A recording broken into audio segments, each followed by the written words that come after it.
What am I looking at? Wow. H just got a text. H just got a text from his brother. Today we've got the nerve, the audacity, the unmitigated gall to break down the second batch of Harry and Meghan episodes and ask the question, now that Tyler Perry has saved Meghan, would she play a light-skinned black woman in one of his Medea movies? Leave this child alone. She living her life. She happy out here in the farm playing old McDonald. All that on today's episode of Unmitigated Gall. So what's this podcast about? Somebody gotta keep it real, you know. Reclaiming my time by winning. Keep my wife's name. Catch me outside. How about that? You're talking to Unabashed hater. my style is impetuous. King Kong ain't got. You come in with some nice waves of the black skin. You're average looking at best. I took offense to that. Robert. You ain't got the answer, Sway. I have you beat. You now have the Unmitigated Gall. Thank you for joining the Unmitigated Gall Podcast. We talk movies, we talk TV, and we don't hold back. I am your host, E.G., the Grinch who stole Amazon boxes, and with me, sneaking around on her lunch break, the host of Podcast Present. Hey, Valerie. Hey, Eric. How's it going? It is going well. Today we are talking about episodes 4 through 6 of Harry and Meghan. But before we get to that, please like this video and subscribe to the channel. Follow us on social. And you can also find the UG Pod on all streaming services. But before we get to that, just checking in, Chevelle. I like your shirt. Thank you. It's in honor of, I don't know if you can see it, it's Whitney Houston. The new movie comes out on Friday. Aww. And I don't know. I think we're going to see Whitney Houston and Avatar. I heard Tabitha Brown say, if you go see Avatar, make sure you don't go on an empty stomach. She'll be starving by the time you get out of that movie. It's 3 hours. 3 hours and 10 minutes. Yeah. I don't know. I feel conflicted about whether or not I should go see Avatar because I feel like I kind of will need to talk about it here. But, the first one, the story was kind of underwhelming, to put it mildly. I mean, beautiful. And I imagine this one will be too, but so you're going to see both movies in the same day? No. Oh, no. Oh, God, no. No, just sometime this week. Both my boys are home. So, my movie buddy is here. So we'll definitely be going to check that out. And he actually, he's the one who said, I'd rather see the Whitney movie than Avatar, which I was a little shocked. But I recorded the original one because I don't like, how long ago was that movie? I don't remember even like the storyline or like what it's a about. Good 10 I'll try years. to watch it. Yeah, I'll try to watch it, but I'm just not really excited about it. I'm actually shocked that is it the highest grossing movie of all time? I think it is. Well, you got to remember, it was such a visually stunning and kind of dynamic, kind of paradigm shift as far as at the time animation and production. Yeah. So that's what it was. The story itself is basically your typical white savior story, like John Smith and Pocahontas. It's basically Pocahontas. You know what I mean? Right. But with creatures. So but underwater.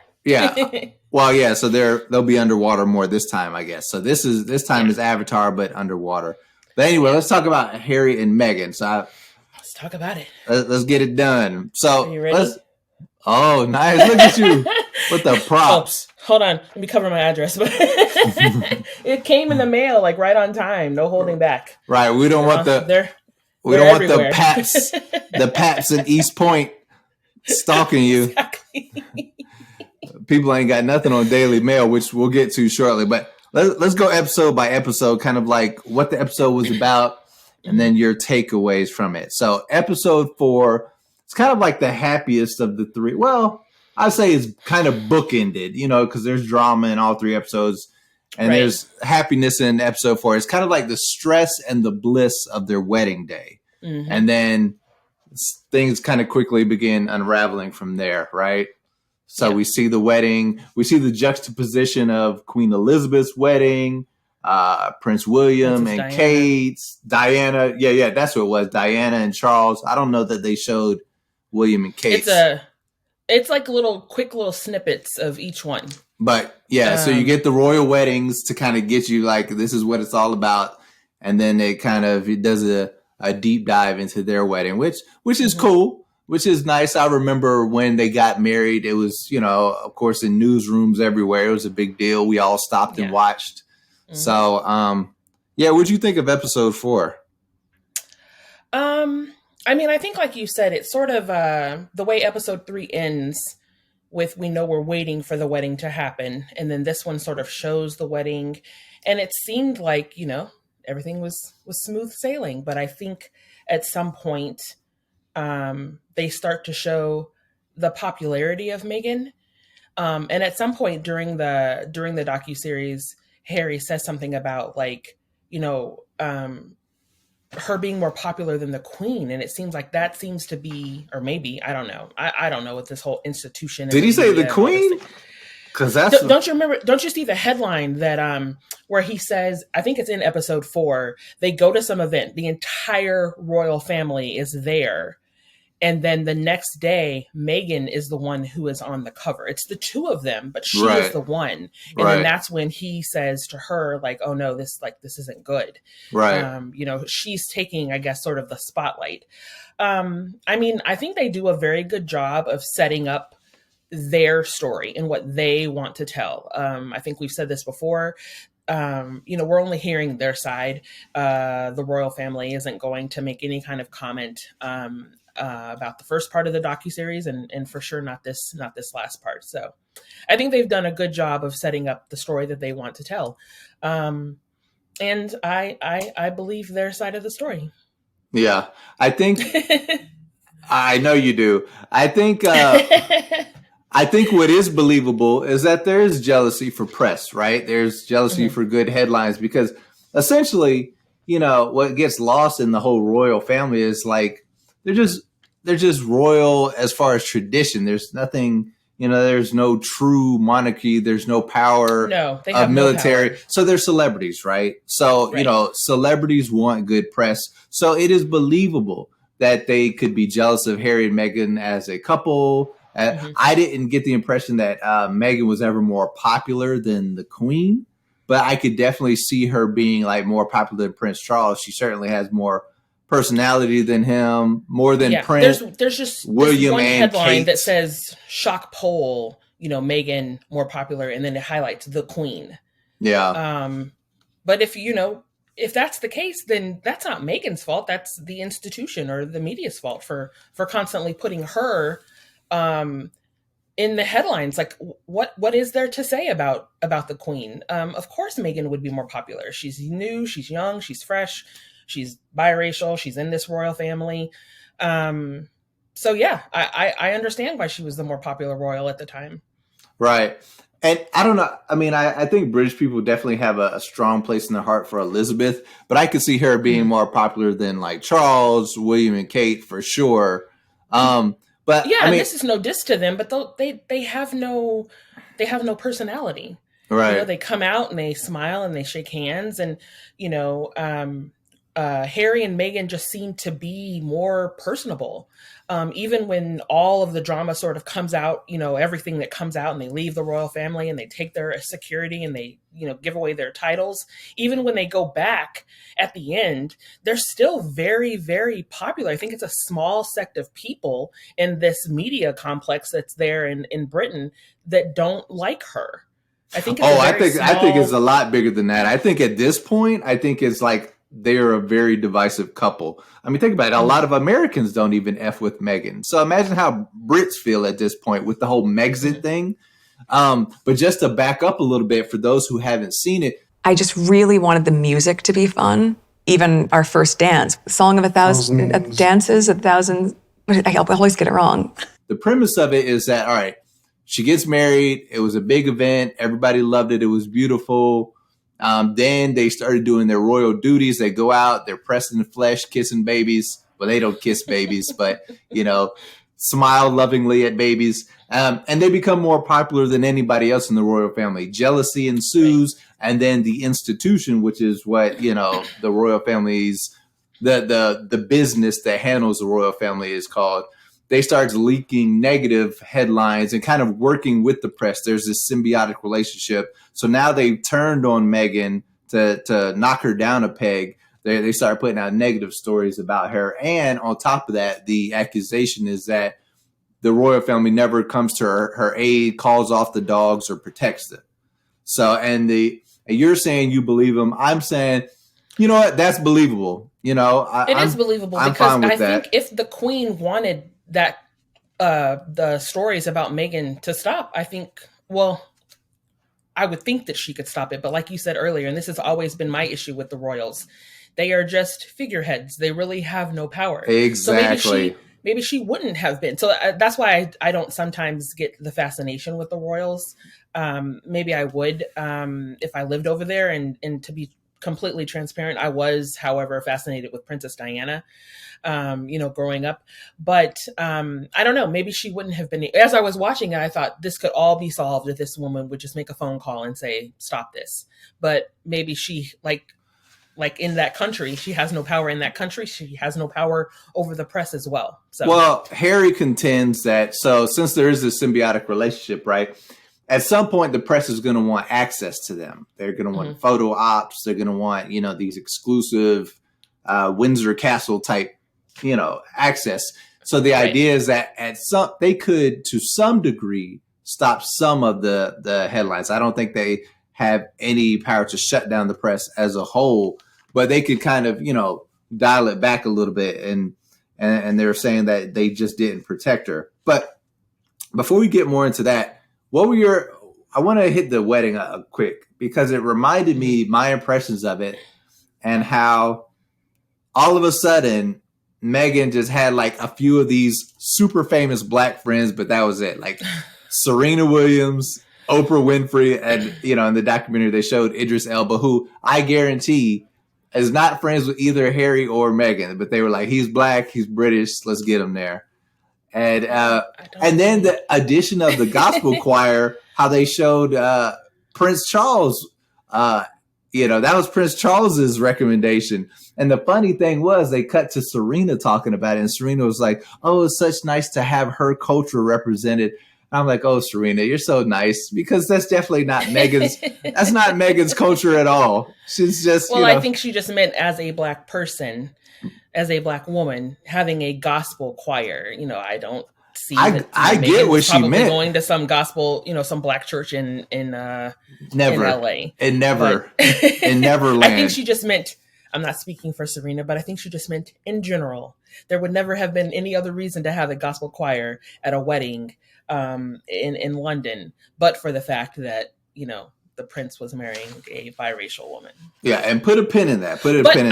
I don't believe your idea that, she just, like, hey, come, you're black, come to my wedding. I don't agree with. That's a PR I think they team. have some type of relationship. Otherwise, I don't think that you would have seen Serena be a part of this documentary if they weren't actually really friends. Oh, Chevalerie, sweet, naive Chevalerie. No, she's definitely not friends. And in this documentary, it's very apparent who's Meghan's real friends. You know why? Because they are I think she's definitely got some closer friends, people that she's closer to. They are random white women. As she became more famous, it's like sort of the circles that you run in. You start hanging out in certain circles. You start to become friendly with certain people, and you say, hey, they're my friends. So was it before or after Meghan landed her big role on Suits that she started hanging out with Serena, the greatest tennis star of all time? We don't know when Meghan and Serena became friends, because they're not real friends. I disagree. I don't think that Serena would offer herself up. Like, Serena doesn't need Meghan Markle and to be a part of this documentary in order to, like, I don't know, get clicks, be famous. Like, it's Serena Williams. We've had this discussion before, whether or not she is or isn't the greatest, athlete, for sure the greatest tennis player of all time.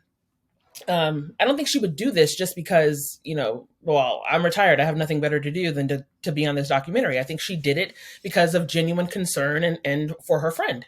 and to say what happened from her perspective. So you don't think it suits Serena as a celebrity, as a brand, as a mogul to align herself with other household names? Not someone as big as Serena Williams. No.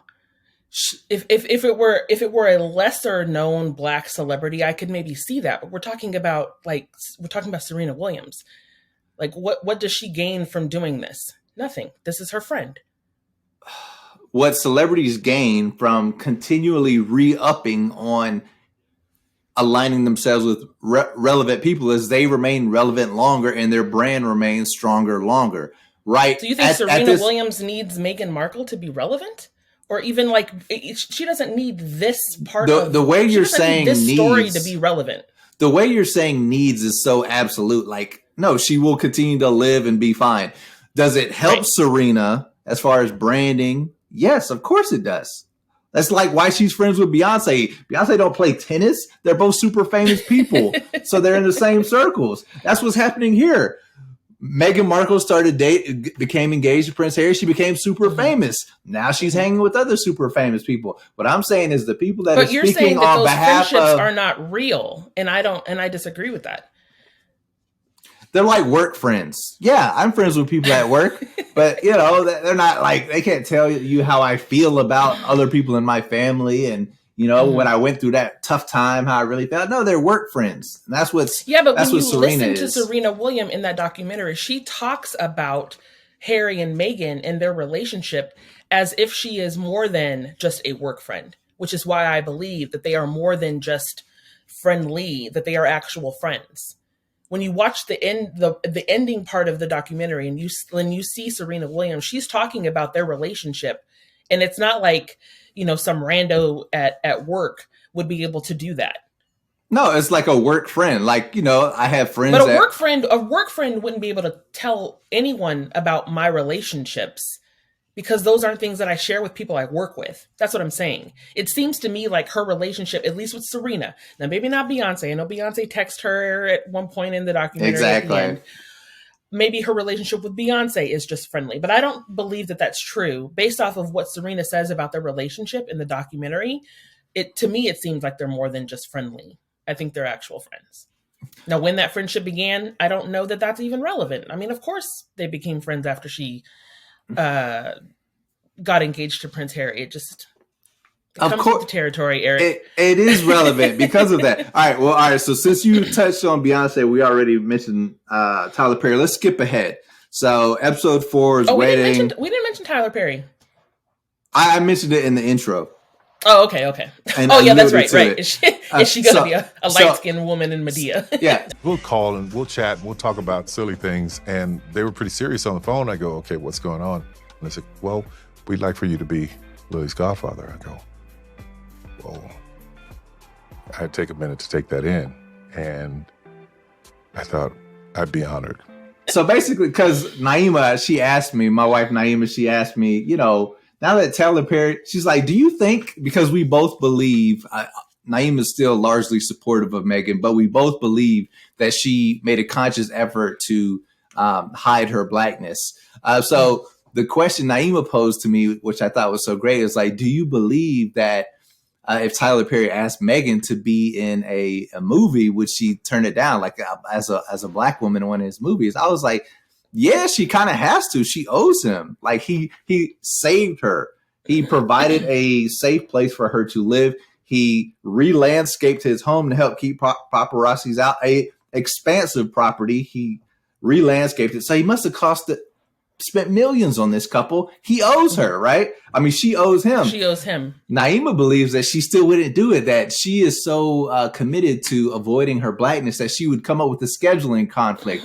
I can't do it. But I bet you... I don't think either one of those are true. I think Tyler Perry knows who Meghan Markle is and what she stands for, and he wouldn't even ask her. So you think that... You think Tyler Perry's going to ask Meghan Markle, whose only acting skills that we know about is when she was on, what was that show with the briefcases? Oh, I'm sorry. Does Tyler Perry require his actors to be good at acting now? Oh, God. I mean, and if it's about the level of fame, Janet Jackson... Deal or no deal? Janet Jackson been a queen, and Janet Jackson was in a Tyler Perry movie, so it's not like he can't get famous people to be in his movies, because every now and then he lands a big one. I think. Now, granted, this goes back to the whole are they friends or not really friends? But you see him throughout the docuseries calling her, checking on her, even after they move out of his home. I think he knows who Harry and Meghan are. And she is no longer someone who wants to be acting. She wants to dedicate her life, along with her husband, to activism. So I don't think he would ever even ask her. I disagree with that. She wants to have it both. Like, guarantee when the right way for her to transition into, like, let's say it's some animated movie, right? Some animated movie with some kind of kumbaya thing. You know, I bet she would take that role in the animated movie, and Duchess Meghan Markle as Elvira. You know what I mean? Like I bet she would take that because she's not on camera. You know, it's a rated G movie. I bet that's how it starts. You know, it's Disney, so it's still big. She's a supporting actress. Like how Beyonce was the voice of that lion in Lion King. Nala. It's going to be just like that. So I don't buy that Meghan's done with it. She knows at this point that being an actress would be touchy, because she could either kind of make or break a movie, or it could like tarnish her legacy. Right now, she can go out and be activist, and it's all gravy. You know, every time you show up, this is great. Thank you for showing up. So they're all wins. When you go out as an activist, it's a win every time. Once you start becoming an actor on like big movies and shit, now it's wins and losses. So she's got to pick that carefully. And my contention is that it's not that she's done with acting; she just needs the right one. Because think about it. Now she has a Netflix series. Now she has a successful podcast. She's moving back to that lane. Okay, and is your contention that Tyler Perry would never ask her to act in one of his movies? What if it's like 5 years from now? If she's going to carefully pick this, and let's say what you're saying is true, that she is going to get back into acting, and that's when you say it. When you mention what you just did, the podcast, the Netflix series. Now that I paint the picture, yeah. Yes. Okay, fine. If that's true, it's not going to be a Tyler Perry movie. No, she wouldn't show up as the light-skinned, troubled black woman trope. No, I don't think so. All right. And we don't know, but maybe Meghan and Harry have paid Tyler Perry back. I don't know. Get the F out of here. No, they haven't. I don't know. They haven't. I don't know. I don't know that they, like, you said that she still sort of owes him she does. For helping them escape, right before COVID and the border is about to close. They made it very dramatic. I was like, oh my God, what's going to happen? Even though I knew what was going to happen. But I don't think, if like Hollywood. You said, she's been so careful with sort of cultivating her career and maybe possibly going back into acting. If that's the case, it wouldn't be Tyler Perry. It's going to be something, I think, no diss to Tyler Perry. I mean, I'm not really a fan of his work, but to each his own. I don't think it's going to be. I don't think it's going to be one of his. But if he said, "Hey, I got this part, and I really just need you in it. I want you," do you think she turns him down? Based off of Tyler Perry's previous work, yes. Oh, I think she does. Disrespectful. She owes that man. All right, she owes him, but let me. If you're a co-producer on something, maybe I can do that, but not like not a Medea movie. Come on. And see, can you imagine? The girl has. Why did I get married royals? Why did I get married royal edition? All of the backlash that girl has had to endure. You think what would happen if she was in a Medea movie? Like, the Black Twitter alone would just destroy that. It would be epic. But yeah, no. I don't see it happening. I think that she should, and she owes him, but I think she would find a reason not to. Oh, I'm in Botswana for the next 6 months. Some bullshit like that. Where when is taping? Yeah, I can't. Yeah. Monsoon season in Botswana.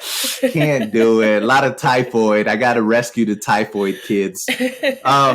No, and what I understand, and what they have to understand, because I'm not even in Hollywood, is like people at that level, more so than money, their friendships are transactional. So that's why Beyonce is reaching out. That's why Serena, even though she doesn't need them, is a part of their life, because while Serena could have given two shits about Suits actress Meghan Markle, she does care about Duchess Meghan Markle. They understand, especially at that level, networking and relationships are transactional. So by Tyler Perry, I'm sure Tyler Perry is a good guy. He's helped out a lot of people, really out of the goodness of his own heart and his own pocket, unlike, Harry and Meghan, who are, kind of just riding government money. So, Tyler Perry has actually been helping out people with his own money. But even still, he understands that these people are too famous. Like, he didn't want to be Lilibet's godfather, but they asked him. So it's like, yeah. And in their way, that's their kind of transaction to kind of pay him back. Like, we're showing. So it's plus, I mean, who better to pick? Like, the whole idea of godparents is, I mean, my boys have godparents, and the whole idea of it being that if something were to happen to the parents, the godparents would step in. That's not really realistic. It's normally not. people put in place someone in their family or something, but we all go through, the ceremony of it. When your babies get christened or baptized. And my boys have a very good relationship with their godparents, and some close friends here in Atlanta that have sort of taken on the role since their godparents aren't here. But with all that being said, who better to have as a godfather than, I don't even know who the godmother is. Maybe it's Oprah. I don't know. Who better to have as a godfather than Tyler Perry? Like, Jeez. Maybe Medea's the godmother. Oh God. Oh my God. Eric. So, all right. So let's talk about the press part of this, specifically Daily Mail. My wife suffered a miscarriage because of what the Mail did. I watched the whole thing. Now, do we absolutely know that the miscarriage was caused by that? Of course we don't. But bearing in mind the stress that caused, the lack of sleep, and the timing of the pregnancy, how many weeks in she was, I can say from what I saw, that miscarriage was created by what they were trying to do to her. Ever since this series has come out, the Daily Mail has doubled down on the amount of articles, because I get alerts from them for breaking news, and I swear there are multiple Harry and Meghan articles every day. So on one hand, I am, that sort of proves her point. It does prove her point. But it's also a fantastic business model. They have to be making so much money. And how many people are working for Daily Mail? Good God. Because I swear they get everything first. They usually get it right. Do, and any kind of story that you're interested in, if you see a link on it from the Daily Mail, they have so many photos and so many pictures of all of the people. I'm like, even better than TMZ. Normally TMZ is the one that's sort of been the number one in that area. Yeah. But the Daily Mail is on another level right now. Yeah. Just ask TJ Holmes and Amy Roback. I wasn't gonna say it, but when I clicked on that link, I was like, my God. At first I didn't believe it. And then I kept reading and seeing all the picture, and I'm like, oh my God, they actually had an affair. I couldn't believe it.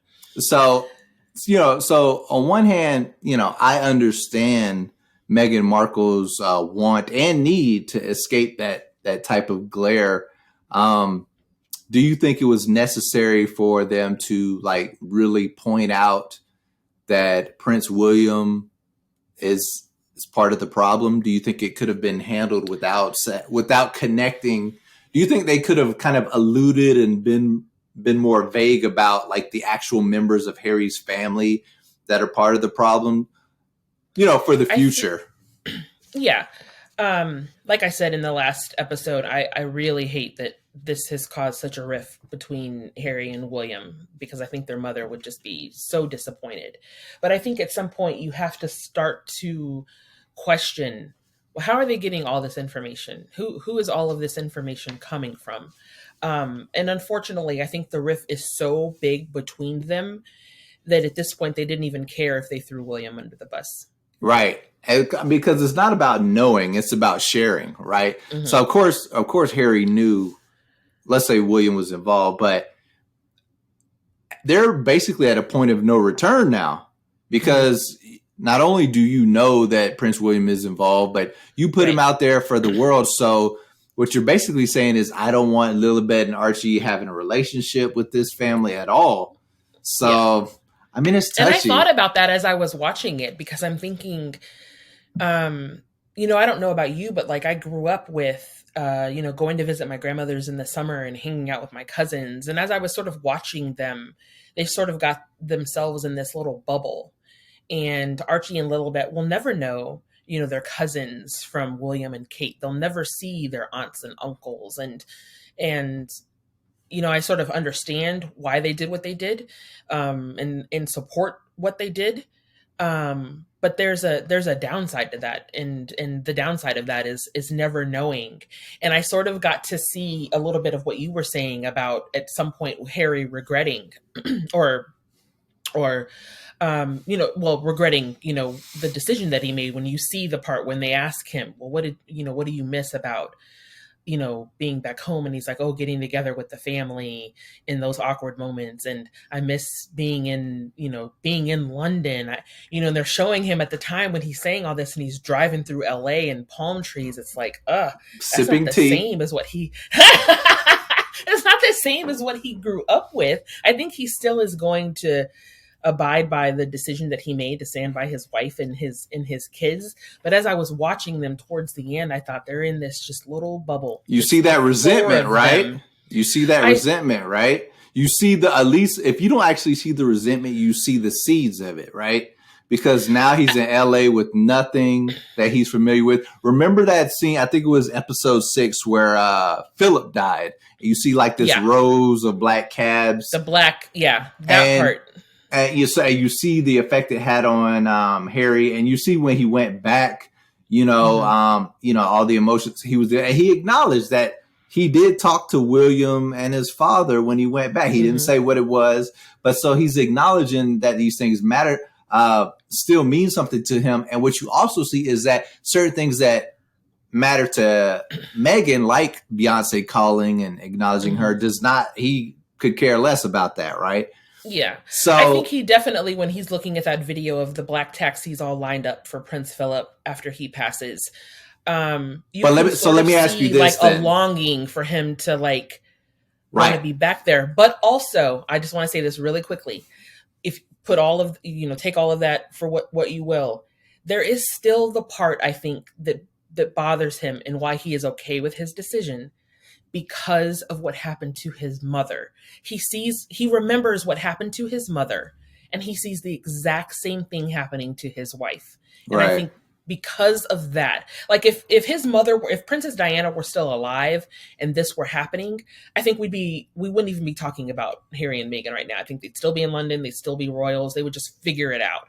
But because of what happened with his mother and the tragic way that she died, and a lot of people blaming the paparazzi chasing her through that tunnel, I think because of that is why he, even though he may long for his family and to be in London and to be around what he grew up with, I think because of what happened with his mother, he's going to stick by. I've already decided that the day they announce their divorce, I will come on here and eat a piece of humble pie and say that I was wrong. But I'm pretty convinced that just is never going to happen. And that's a good point. Keep the Philip thing in mind. Keep the Prince Philip scenario in your head. This was taped before Queen Elizabeth died, and we know he went back, and we know that there were several interactions with Meghan. She did too. With her, she was, she did some public walks of shame, but there was also events that she denied to. Oh, those white women were on her ass. You don't remember seeing all those videos and pictures on Twitter? But anyway, so what I'm saying is, all right, so we know the longing that existed in his heart before Queen Elizabeth died. Imagine what happened when he went there and, he had these heartfelt moments with his countrymen, with his actual family, and we don't know what conversations were said. We don't know if Prince William said, I wish it hadn't got this far, or if now King Charles said, at some point, I hope we get to have another conversation about a way to get you back into the fold. We don't know if those conversations happen. So, I hate to say it, but there's probably going to be a to be continued, with this saga. But as far as now, you think so? Yeah, I don't I don't see Harry living out his days in Los in Angeles. LA. You don't think the bright lights of Hollywood and all the celebrities are enough to keep him happy over here in the U.S.? He's a fair-skinned ginger. He needs to be back in the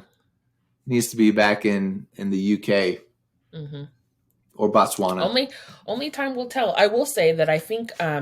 Remember how at the end I was like, all right, well, we've heard your story. We've on Oprah and on here. I thought about it as I was watching this, and I don't think this is the end. I think once the kids start asking questions about, well, where's your mom and where's your dad, and they have to answer I don't even think that's it. We'll have to see, because they seem to have recorded like everything.